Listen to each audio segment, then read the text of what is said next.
تفریحي پارکونو ته د هیوادوالو تګ زیات شوی دی. د لوی اختر د رخصتیو په ورځو کې ډیری هیوادوال پارکونو او تفریحي ځایونو ته ځي او د اختر شپې ورځې په خوښیو سره نمانځي. دا د کابل ښار د 12مې ناحیې اړوند د حبیب الله ځاځي یو لوی تفریحي پارک دی چې هر ډول د لوبو او ساتیرۍ پرمختللي وسایل پکې شتون لري.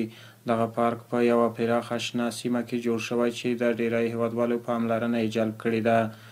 د حبیب الله ځاځي پارک ته نه یوازې دا چې د کابل ښار اوسیدونکي ورځي، بلکې د هیواد د نورو ولایتونو څخه زرګونه ځوانان ورځي، ذهني آرامتیا ترلاسه کوي او تفریح کوي.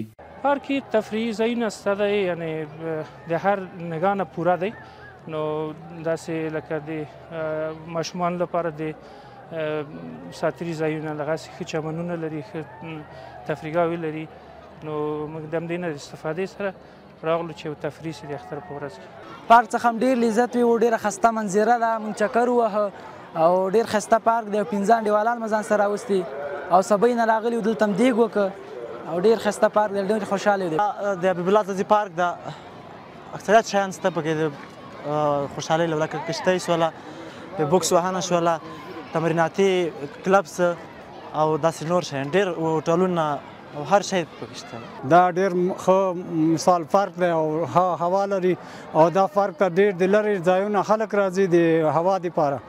نو انشاءالله هر شی کنټرول دي او نوره چارې هم ښې په مخ روانې دي. ورکې د اصولو مطابق پارک دی، یعنې هر کم خلک دلته نه پرېږدي او ډېر ښه فضا لري او ډېر ښه خلک راځي دغه ځای ته او ډېر د لرو ځایونه ورته راځي.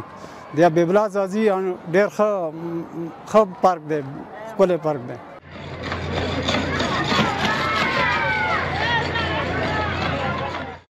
د حبیب الله ځاځي پارک د هیواد د یو ملي پانګوال له لوري د نړۍ د پرمختللو هیوادونو د تفریحي پارکونو په شان په نوې او عصري بڼه جوړ شوی دی چې د ځوانانو او ماشومانو لپاره د لوبو او ساتیرۍ نوې او عصري وسایل پکې شتون لري او دغه سیمې ته یې ځانګړې ښکلا هم ورکړې ده.